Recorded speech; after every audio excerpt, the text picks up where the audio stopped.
Hey YouTube, French Fried Taters here, and this is my official build guide for the Summon Raging Spirits Witch. I'm seeing a lot of people posting guides and playing this build. Not surprising, it's a ton of fun. However, I'm not really seeing a lot of people using Detonate Dead. And for whatever reason, when I was building this out myself, that was kind of the cornerstone of this build, and I haven't really dropped it. I've been using it the whole time. So I figured I'd give my own guide on this variant. We're going to call it the Detonate Dead Summon Raging Spirits Witch. So without further ado, I figured I'd start with some footage so you can decide if this is something you'd like to play.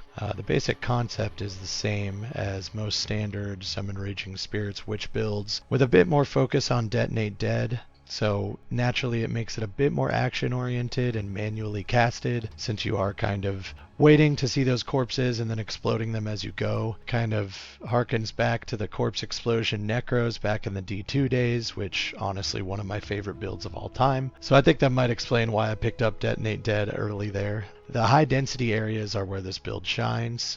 It's great for clearing, but it can also still nuke down bosses with that firewall and minions, as you've seen on these other builds if you have been watching other build guides for the Summon Raging Spirit Witches. So I also have a build guide to accompany this on Max Roll that is easy to follow, because you can just kind of follow the tree planner that they have there and hit next and see exactly how I actually picked them as I went.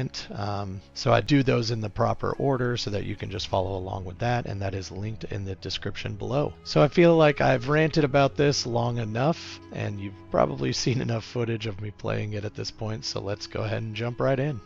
So starting out with skills, this build of course focuses mainly Flame Wall and Raging Spirits, but it also mixes in Detonate Dead and Fireball every once in a while so that we have a projectile to throw out. And then obviously we're going to be using the Skeletal Arsonists. I also am using Skeletal Warriors on my Scepter, and just a couple of Clerics and Reavers for added meat shield and heals on my minions there.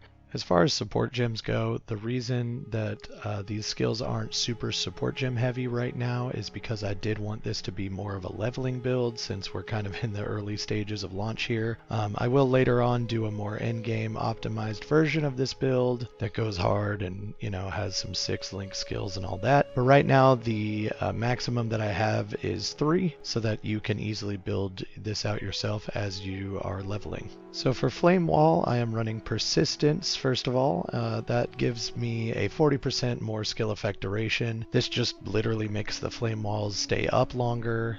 This is great during boss battles especially, so that you can kind of throw a couple of flame walls up and then run around and not have to worry about recasting them as you're dodging mechanics. I also have Fortress. That's what makes those flame walls a circle, as you were seeing earlier on the build showcase. And then I do have Fire Mastery. This is kind of optional. It's a little later that you will get access to this, but it just gives you +1 to level of all supported fire skills, which is obviously a just direct bonus to damage. Moving on to Raging Spirits, I have this socketed with Fire Infusion, which just gives us 25% extra fire damage, which is great. And then Feeding Frenzy, this is just pretty much free damage, because these minions actually don't really take damage like normal minions do, so this is just free damage, and that makes it an obvious choice. For Detonate Dead, I am running Spell Echo, which really just makes it look for another corpse nearby, and if there is, it explodes it again. It also adds a radius to that second explosion,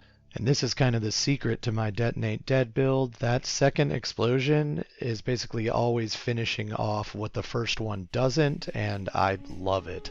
I also have it socketed with Fiery Death. Since these explosions are generally finishing off enemies, it gives it a 60% chance to explode again. So yeah, it's just boom, boom, boom. You know what I'm saying? Boom, boom. For Skeletal Arsonist, I am running Ignition, which gives their skills a 100% chance to ignite. Since we are picking up a lot of ignite passives in the tree, this is really helpful for obvious reasons. And then I'm using Execute, which allows the supporter skills to do 40% more damage with hits against enemies that are on low life. I think Execute is okay for this, but I am probably going to be changing this out later when I min-max it towards endgame. On my Fireball, I'm running Arcane Tempo and Acceleration. This literally just makes them cast faster and just feel a lot better and smoother to cast. On my Skeletal Cleric, I'm running Last Gasp. This is just so that they have a little bit extra time to do more heals before they die. And then lastly, on my Summon Infernal Hound, I am running Meat Shield, just because this thing isn't really doing damage, it's taking damage for me, so the more life it has, the better. I'm not running any support skills on my Skeletal Warrior or my Skeletal Reavers because I do not want the cost of their spirit reservation going up, and I also so far am not running anything on my Demon form. This may change towards endgame, but we will see on that. Moving on to items. Now I can already hear you guys in the comments telling me that my items are trash, but that is kind of the point. I'm doing a leveling guide, and I always get annoyed when I look up leveling guides myself and people have these like god tier items, and I'm just like, okay, how is this leveling? I'm broke, I don't have access to these. So I just wanted to show you guys that you can play this build with basically garbage items. That being said, let's go over some of my choices here. I chose to go with Rattling Scepters because it does give me those Skeletal Warriors. So that's kind of the main reason I'm using that weapon. It does also give me plus Spirit, which allows me to have more minions, so I would say that that is a bit more crucial than the added minion fire damage. That's nice, but I wouldn't say it's completely necessary. I also made sure and purposefully grabbed a chest piece with added spirit and an amulet with added spirit as well. The more spirit the better, because you're just going to have more meat shields and more things to play with there.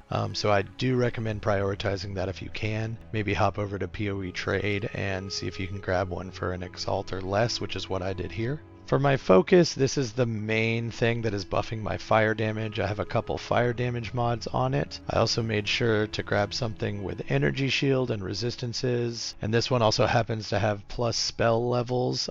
This is probably my most powerful item, and I did grab this off of trade, but it still only cost me 1 exalt. So I really do recommend checking out the trade. You can get some really good items if you just search, and I go over that actually in my beginner guide to Path of Exile, which I'll link at the end of this video. And then for the boots, I prioritized movement speed for obvious reasons. As far as the rest of my items go, it's really nothing special. I'm just kind of prioritizing energy shield, resistances, and life, which I recommend you do on all of your items. I'm also looking for a better pair of gloves because I do want something that gives me a little bit more of a buff to fire damage and cast speed. So like I said, this is really nothing special item-wise, but I am an Act 6 and I am surviving just fine with this. So really, you're probably going to have even better luck than me. So itemization should be pretty simple as we head into maps here. Now let's move on to the passive tree. Now, like I said before, I did link the max roll guide that has the whole passive tree planner that you can kind of follow from level 1 as you go, and I do recommend pulling that up if you're going to follow that build. But I will also go through and kind of show you some phases of my build just so that you have a better understanding of the tree and the build itself. So let's go ahead and start with Ascendancies first. Now, as far as the Ascendancies go, I kept it simple here. There's a lot of complicated things you can do with Infernalist, which kind of require you to build into them. But for me, I just grabbed the Infernal Hound so that it literally takes 20% of damage for me, which is great. And it's an extra little buddy that I have running around taking damage for me. And then I went ahead and grabbed Demon form, which I do periodically transform into, especially during boss battles. I find that the demon form is very useful there, especially for that extremely long and fast dodge that she has, but also just like the added spell damage of having those more powerful spells. Again, I may end up changing this up in the end game depending on how my needs change, but for now this is working out just fine for me. Moving on to the passive tree. Now I'm going to go over some phases here as you level just to kind of explain my choices. So for phase 1 here, we're going to be going straight up the center to grab Power of Dead for some minion damage, and then we're going to continue up and grab Breath of Fire to immediately give us some fire penetration and buff our flame wall. Lastly, we're going to pop over here and just grab Open Mind. This mana regeneration is huge, and it pretty much solved most of my mana issues at the start of the game. Now for phase 2, we're going to go straight up our passive highway here. This is a concept that I do mention in my beginner guide, but we're going to head up there to kind of build out the meat of most of our build.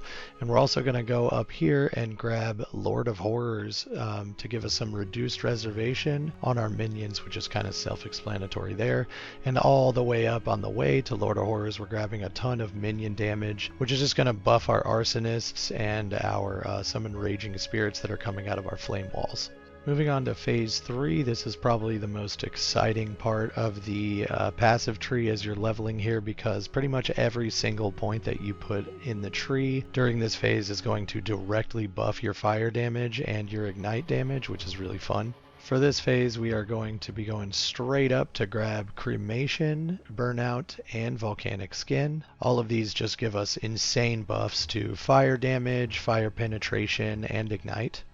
We're also going to be immediately grabbing Slow Burn and Fire Starter, which again are just massive buffs to our ignite damage.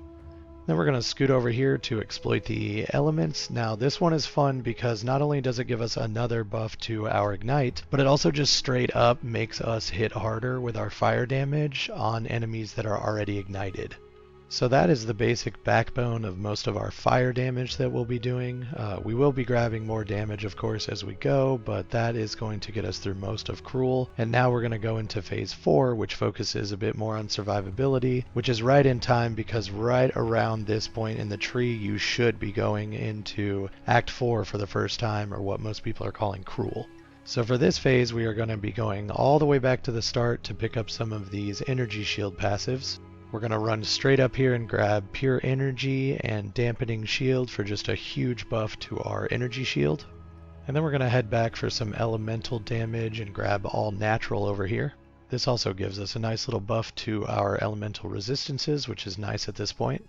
We are then going to grab Dependable Ward over here, which is really going to make our energy shield actually up more often because it just kind of buffs the recharge rate, which is huge at this point. And then we're going to head back over to where we were before when we were doing all our fire damage buffs and grab our Enhanced Barrier here, which is just another huge buff to our energy shield, as well as a +1 to all of our maximum elemental resistances, so it actually gives us a higher floor for our elemental resistances, which is going to be big later on. For phase 5, we are going to head back down to where we grab Dependable Ward and finish out that circle so that we can head down to Explosive Impact. This gives our fire damage spells an increased area of effect, but it also gives them a chance to explode enemies that are burning, which is wonderful.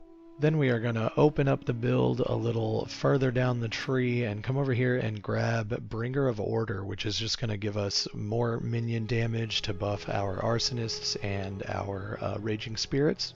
And then for phase 6, we're going to head a little further down here so that we can buff our minions here with flesh crafting. This just gives all of our minions a energy shield, which is super helpful.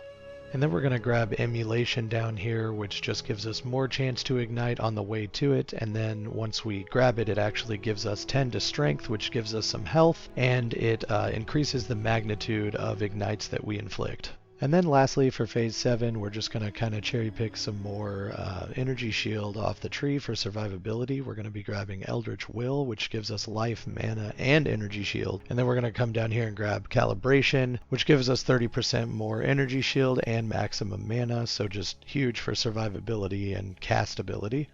So that pretty much does it. I'm aware that I left some passive points on the table, but like I said, this is a leveling guide, not an in-game guide. In fact, you should be heading into maps around phase 5 or 6 anyway, so this should cover some of your maps play as well.